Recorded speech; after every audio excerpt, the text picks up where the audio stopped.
Welcome back. Today is day 3 of our poetry unit, and the third installment of Poetry Hour with Miss Willis. And what we're going to be talking about is the second element that makes poetry different from other types of writing. Last class we talked about form, the way it was laid out on the page.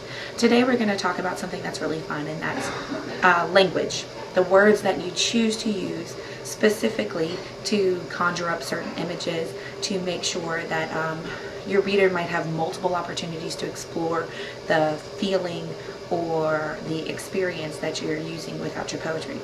So what we're going to be talking about is figurative language, such as metaphors and similes and personification.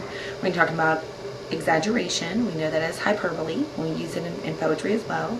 And imagery, which is going to be words that appeal to your senses, sensory details, and why you choose certain words and phrases over other ones to create a poem, and how it's different from other types of writing, because you can use all sorts of figurative language even in your regular speech and writing, but how you choose to use them in poems is what sets it apart from other types of writing.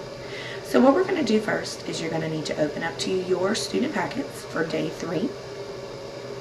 And what I'm going to do is I'm going to read you a poem called Introduction to Poetry by Billy Collins. Now, this is one of my favorite poems. It's written by a poet about students reading poetry, and I think you'll be able to relate to this. But what I want you to do while you're reading the poem along with me is to really think about the images that you picture in your head as you hear the words, and think about how the particular words that he chooses create those images for you. So you need to have the poem in front of you. You need to have a pen or pencil in your hand, because what I'm going to ask you to do is, as I'm reading the poem to you, I want you to mark the stanza that stands out to you in some way, that is your favorite one for whatever reason, because we're going to talk about it after we're done with the poem. So this is Introduction to Poetry by Billy Collins. I ask them to take a poem and hold it up to the light like a color slide, or press an ear against its hive. I say, drop a mouse into a poem and watch him probe his way out, or walk inside the poem's room and feel the walls for a light switch. I want them to water ski across the surface of a poem, waving at the author's name on the shore. But all they want to do is tie the poem to a chair with a rope and torture a confession out of it. They begin beating it with a hose to find out what it really means.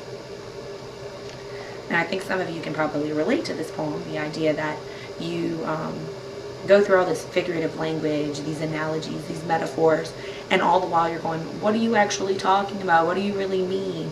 And for a poet who's writing, it's not necessarily what the poem means. It might just be the exploration of language. It's that, fun and adventure of exploring through words and images and phrases. So look at the poem and look at the stanza that you marked. Go back and reread it. What image is forming up in your head? Do you see something specific? Do you see the mouse in a maze? Are you seeing someone water ski? What is it, and how do the words in that stanza help you to visualize that particular stanza and what's going on? And what do you think that the message of the poet is about poems, and about what he or she wishes for readers to do with his poems? As you're exploring through some of the poems that you're studying today, I want you to think about how the poet is using language, not necessarily to have some profound meaning, but maybe just to have a little bit fun with words, and just write about an everyday thought in a different way, because that's some of the fun about poetry. And then you're going to be doing the same thing with some poems as well. So enjoy this lesson on figurative language and the language of poetry, and I'll see you again next class.